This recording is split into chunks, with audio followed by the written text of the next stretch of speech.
Guys എല്ലാവരും പ്ലാസ്റ്റിക്കിന് വന്നിട്ട് ഭയങ്കര ക്ഷീണത്തിലാണ്. വേറൊന്നല്ല, നമ്മൾ പുലർച്ചെ 5:30 നമ്മൾ ഇറങ്ങിയിട്ടുള്ളതാണ്. അത് എല്ലാവരും റെസ്റ്റ് ചെയ്തുകൊണ്ടിരിക്കുകയാണ്. കുറച്ച് നേരം കഴിഞ്ഞിട്ട് റേഞ്ചിലാണ്. കാരണം വെച്ചിട്ടുണ്ടെങ്കിൽ നല്ല ഇറക്കമാണ്. അപ്പം മീനുകൾ കിട്ടണമെന്ന് നമ്മൾ ഇറങ്ങി ചെന്നെറിയേണ്ടി വരും. അപ്പോൾ കുറച്ച് റെസ്റ്റ് ചെയ്തിട്ട് വരികയാണെന്ന പ്ലാനിലാണ്.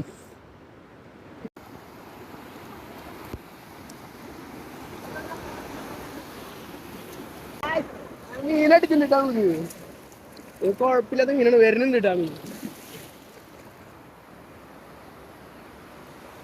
ചെറിയ മീനാവുണ്ട്, വറുതലാന്നോണ്ട്, ഗിറ്റാർ ഫിഷാന്നോണ്ട്.